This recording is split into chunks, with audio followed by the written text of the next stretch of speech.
Welcome to the Inspiring Tech Leaders podcast with me, Dave Roberts. This week, the roles have been reversed, and you can listen back to an interview I did earlier in the year when I appeared on the Empowered Leaders in Tech podcast with Sue Parker. I hope you enjoy this episode. Today, I am very honoured to introduce to you our guest, Dave Roberts, who has been ranked number 3 in the CIO 100, which recognises the most transformative and disruptive CIOs in the UK, and awarded top technology executives to watch by the HMG strategy.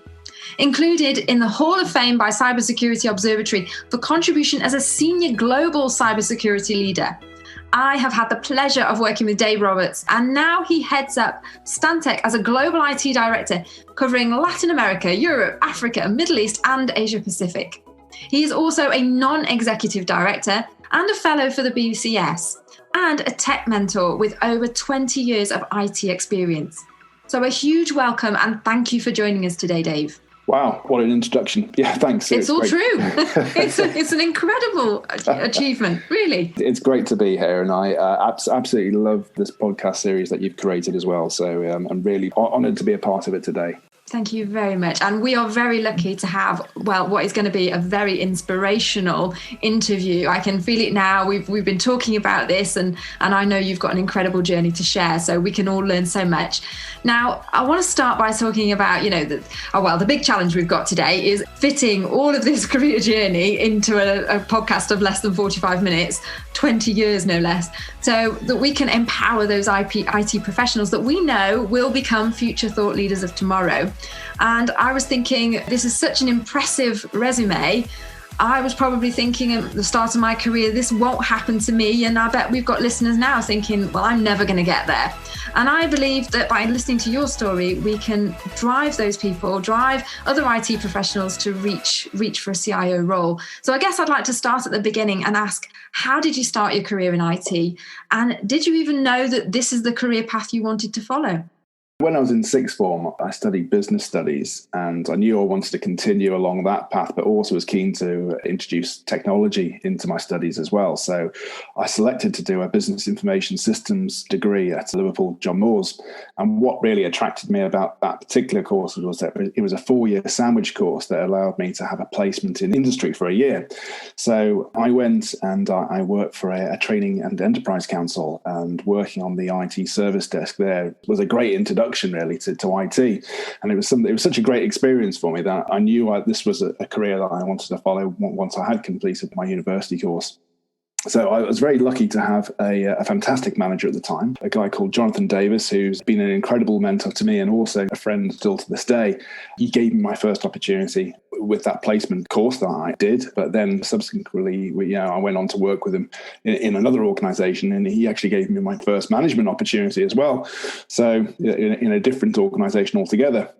So my role started out very much as a hands-on technical role, starting out on the service desk. I moved into more technical roles as a server administration, and then became a Citrix thin client expert before making that jump into IT management. And that was a conscious decision of something I wanted to do. Yeah. Well, that's really, really, really good to hear, because, I speak to many people who have started on the service desk and they can't see a way out. They can't see that, they could eventually reach CIO level. So it's really great to hear somebody that did start out literally as a junior service desk analyst. So that's really helpful. So what was the best advice that you got during this sort of climbing the management ladder, if you like, this career ascent? Well, when I worked at Marconi, I was fortunate enough to spend some time with their global CIO at the time, and I was working out in Pittsburgh, and I got to ask the CIO, how did she get into that role? How did she progress to get to at that point? Because even then, when I was more of a technical expert, I guess, I knew I wanted to get into management. I knew ideally I wanted to be a CIO one day. And the advice that I got from her was that really, you need to look to keep on challenging yourself and keep progressing. And she recommended within a 2.5 to 3 year period of time, you should look to try and take on different responsibility, change your role, continue to progress really, and not just stay static. So that was great advice for me, and that's something I followed. And I managed to secure my first management role by the time I was 25, and then a director by 33, and then a CIO by 38, and now at the grand old age of 44, I'm working as a global IT director for a publicly traded large organization, and also a non-executive director as well, but still continue to try and challenge myself all the time with new things. And part of that has also been the continual focus on study as well. So after I finished my degree at John Moores University, I went on to Warwick University, where I did a postgraduate course in international technology management, which at the time I was still doing a technical hands-on role, but I knew that was the path I wanted to go along. And then I also did an MBA as well. And one of the challenges I set myself was to get my MBA completed before having kids, which I managed to do with 6 months to spare before the arrival of my first daughter. So that was quite well timed, because that took over my life after that point. So.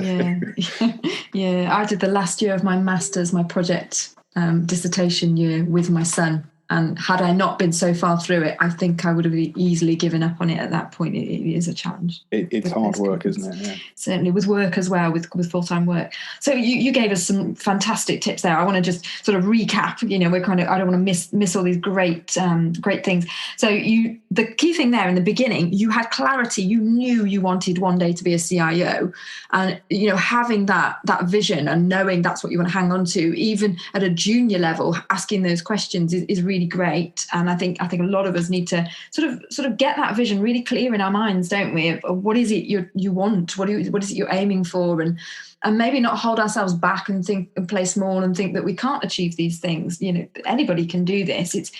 I guess it's just knowing that that's what you really want. Yes, I think planning is a good part of that, is having that sort of long-term plan of where you want to get to. The path may change a few times, but keeping that focus on really what are your goals that you want to achieve, and then gradually working towards them. It doesn't happen overnight, and there's a lot of steps you've got to put in to getting there, but definitely worthwhile. Definitely, yeah. And so many of us don't think long term, we're always quite short term. So, and then the second thing is, when you asked, which everybody should do, if you've got somebody in your vicinity that you can ask questions to, then do. And you were given that great advice to keep challenging yourself. I think you said 2.5 to 3 years, keep moving, keep taking on new responsibilities, keep challenging yourself, keep progressing. And you've got this constant thing that you were studying in the background. You'd got your different courses that you were focusing on to really challenge yourself and progress and sort of build on your knowledge, if you like. Yeah, and that doesn't always mean moving organizations. If you can stay within an organization and take on that additional responsibility and take on new things and learn new skills, then that's great as well. But sometimes moving organization is also a helpful step to achieving those things as well. Yeah, definitely. And I guess one of the things some people think is that you have to wait for your employer to invest in training for you. And I guess I'm curious, what's your viewpoint on that? Did you wait for your employer to pay for these training courses and help you on this way? Or did you take it on as your responsibility for your personal development? There's been a mix really over the years. I think the most recent things I've done have certainly been down to myself. So if I look at being a chartered IT professional with the BCSE and also getting my fellowship, they were things that absolutely was something I drove forward. I think I was certainly fortunate enough, looking back to when I did the course when I was with Marconi, which was that international technology management post-grad course. They funded that, and that was very helpful. And then when I was with MWH, they helped to fund my MBA as well. So again, very very fortunate to have the support of the organisations behind me at the time. Yeah, definitely. And that course sounds incredibly interesting. Okay, so in your role today, you are a global IT director, and all of us are probably thinking, what does that really entail, and what are you facing? So I guess my first question would be, what are the main challenges that you are facing today in that position? Well, today, technology is very democratized. So, it means more and more people have access to technology and to have the ability to deploy cloud compute. And that's great. That's really good. But there also needs to be a level of governance wraparound to how this works. I think historically, people saw shadow IT as something that probably needed to be shut down and stopped and eradicated from an organization. And that, I think that's totally changed. The conversation now is very much more about how we embrace that, how we foster a culture of innovation. And you still need that governance wraparound, as I said, to be able to provide projects to enable them to succeed, really, and with a roadmap for sustainability. I suppose, a big part of that is making sure that the IT security is right as well. So as we build new solutions, using the security by design principles is really important. So it's being able to look at this, controlling and guiding, I guess, that level of enthusiasm within organizations to be entrepreneurial and to develop new solutions, but to do that in a way that is corporately responsible as well. I mean, I certainly remember from, my IT degree days, shadow IT was, as you say, something that you should wrap into IT and get rid of quickly and be mindful of. But I can certainly see the shift to understanding that a functional area is brought in a piece of technology because it works for them. And it's then, like you say, it's having that overall architecture that works for the entire organization, and having that IT almost becomes, I suppose, a centralized place to bring all that together to make the functions work and perform to the best of their ability. It's trying to be an enabler, but also someone who's able to connect with different groups. And I find a lot of my time is connecting with different technology groups and different digital practice groups to help deliver really, really great innovative solutions. It's really exciting because, as I said before, technologies, the democratization of that has meant that it's not just the IT team that are involved with technology. It's pretty much everyone within an organization that's got a vested interest in it.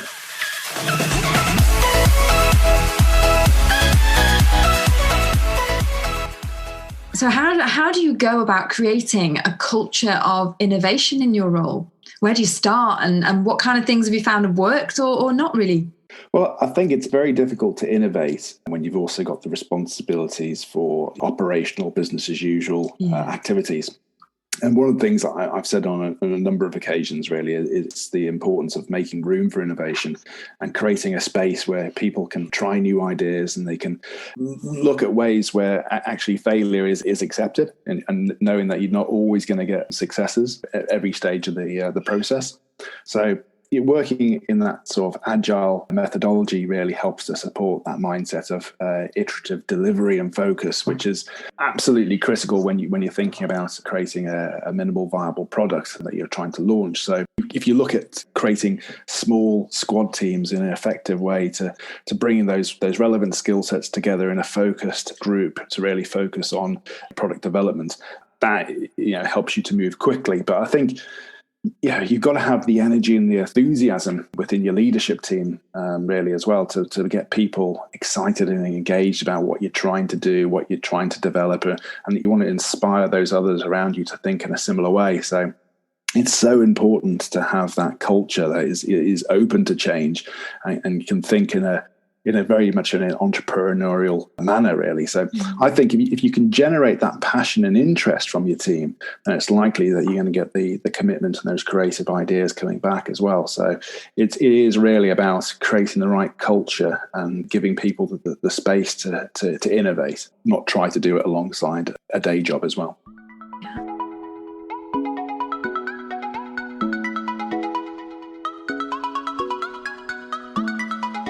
I would imagine, for some leaders that you always want to see a return on investment for every project you do. But what we're talking about here is sometimes there won't necessarily be one when you do MVP. It might not work out. You might have to go back to the drawing board. That's the whole thing about innovation. But I guess if we look to some of the leading organizations in this field, you look to the Facebooks and the Googles of the world, they weren't looking for a return on investment straight away. They knew they got to pioneer things. And yeah, absolutely. I think Amazon's another good example of that. And there's been, they've all got stories about how failure has made them stronger. And I think as long as you learn from those failures, it does make you stronger, and it gives you, it makes you a little bit wiser and gives you more insight for the next project.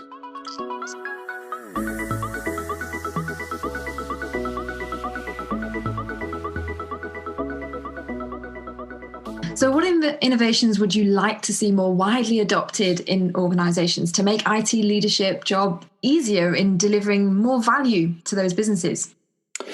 Well, I know this is something we've probably got a shared passion about, which is doing more with data. I'm talking to the expert here about that, but in terms of what organizations can gain from their data and the opportunities of using technologies like artificial intelligence and machine learning, and really enabling data to not just be a reflective set of information, but provide insight and predictive analytics going forward for what the future may bring as well. So I think this has been enabled through the use of cloud computing, really, and to be able to use compute at scale for most organizations. So again, that democratization I spoke about before, I think becomes really important here. But I think process automation is another area which I think if we can try and use technology to address those highly repeatable tasks, I think that helps to drive greater efficiency within an organization, but then allows people to focus their time on being more creative and finding those really innovative solutions and developing IP for the business. But those are the areas I like to focus on as much as possible. Absolutely. And it's really interesting that you picked up on that whole data piece, that we view it as looking back and it tells us the trends that happened last year and the year before. But that whole piece about using it to forecast and predict the future is incredibly important. And some leaders still need to be persuaded that it's not a finger in the air, gut feel kind of thing, that you can use your data to look at some of those situations, to try and forecast based on what's happened in the past, what might happen in the future. So 100% agree with that one.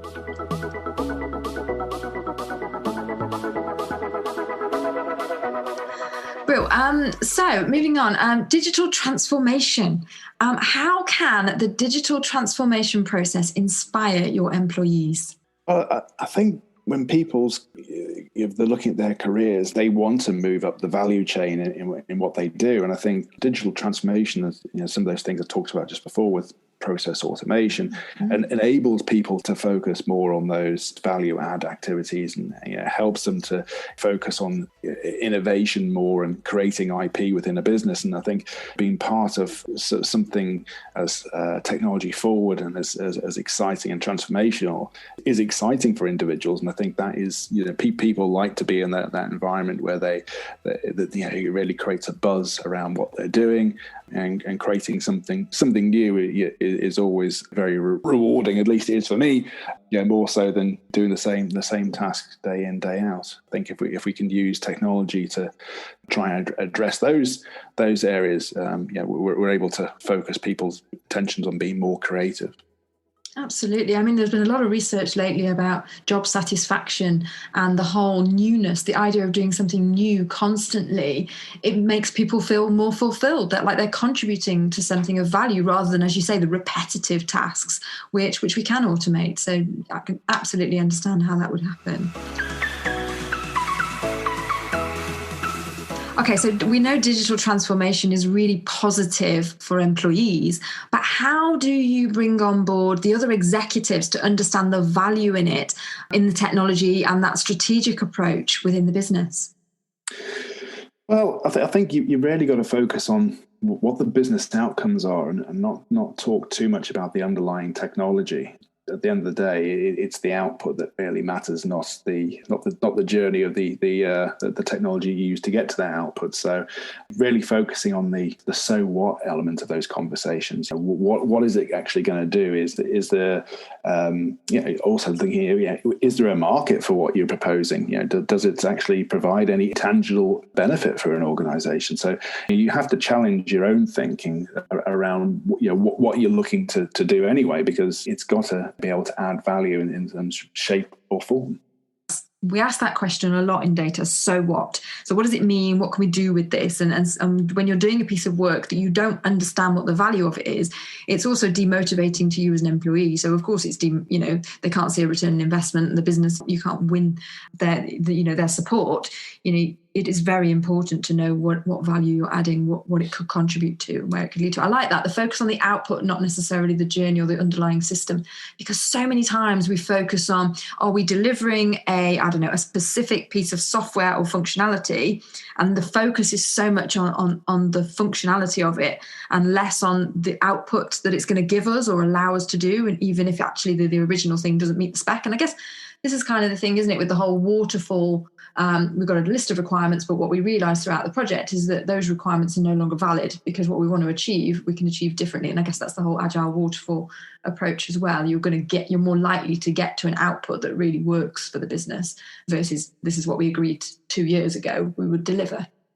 And markets change as well. And that's the other thing is certainly with long-term sort of waterfall projects, as you say, by the time you get to that output, the market may have moved on.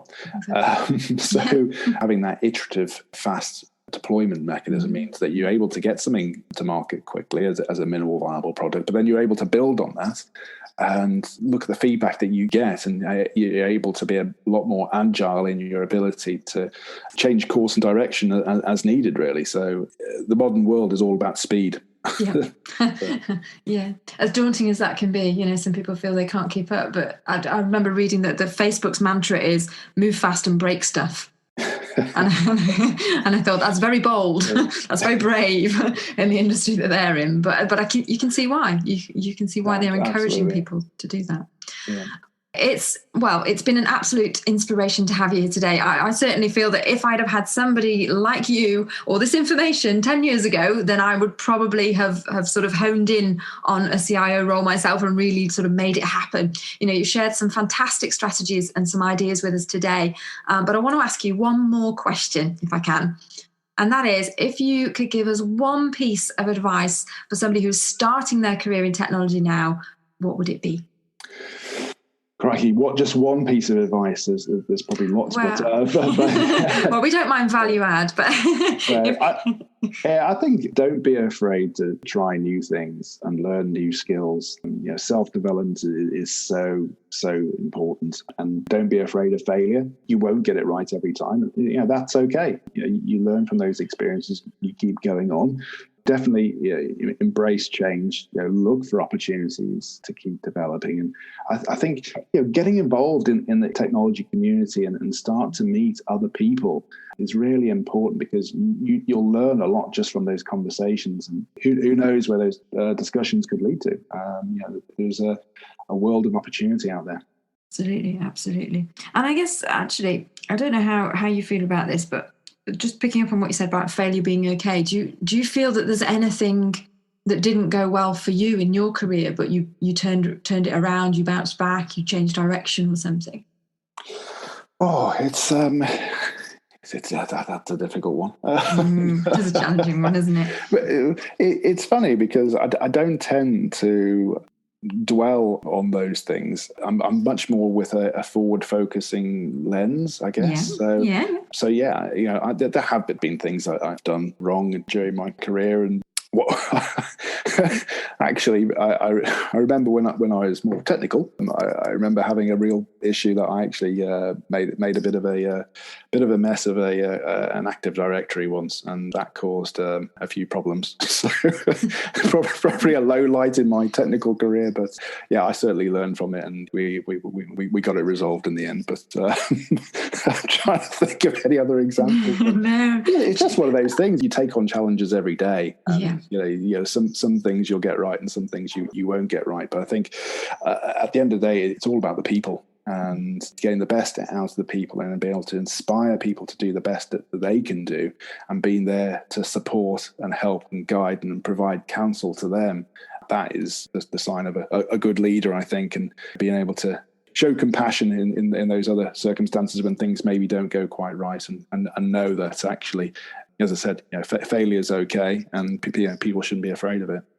Do you know what I picked up from that is something I've been reading about high performance habits, Brendon Burchard's book, and it's very good. And what they focus on is how high performers like yourself, successful people, they don't dwell on the failures. So you just said that, you're very forward focused. It will have happened at some point, but you didn't let that stop you from developing, from challenging. And as you said, every single day you're probably facing a new situation, a new decision that you might get wrong, but you're never dwelling on those. And I think a lot of us could take a lot away from that, to remind ourselves to show yourself some compassion as well as your team, and to move on from it and build a solution. I mean, I'm always thinking, well, what can we do to fix it then? Let's focus on what are our options now, rather than something went wrong, somebody did something, and now we're in this situation. So I think that's a really good sort of mindset to have. That's a very healthy mindset. Or would you agree? No, I'd absolutely agree. And I think that's pretty much the way I always approach things as well. So that's why I probably struggle to answer that question a little bit. That's good. That's good. So takeaway for everybody: just forget your failures. Stop thinking about them. Let's think forward. Let's stop dwelling on them. So thank you very much, Dave, for taking the time to share this with us. And I think I speak for everyone when I say this has been incredibly valuable. It's just been a pleasure catching up with you and talking with you today. It's always good to share these types of things and talk about some of the things that have gone well and some of the things that don't go so well, and a great opportunity to actually get some time to reflect. You don't often get that, I guess. It's you're moving so quickly all the time. Absolutely. And that 100% agree. That's another really valuable thing to do. There's so many valuable things, but I'm also very conscious that if there's too much, we won't do anything, which brings me on to my next point.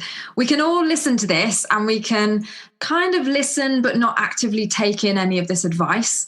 But I suggest that you come back to this episode over and over, because you'll find a new gem at each stage in your career where you can take that and you can use that as your action point. Maybe you're where Dave was at the very start, and you know that you need to progress every 2 to 3 years, but you also need to develop and be learning new skills, studying something, and have something to aim for. Perhaps you're still figuring out what you need to aim for, so that you've got that clarity and you can set out that plan.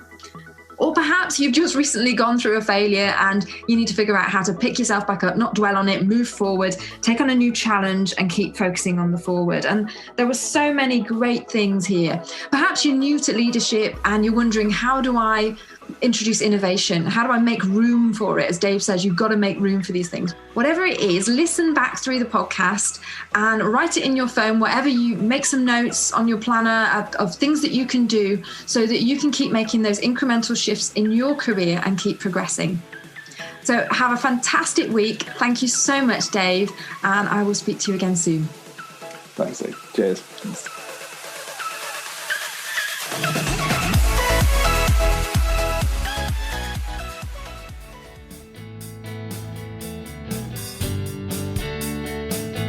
Please remember to subscribe to the podcast and stay tuned for more inspiring tech leaders.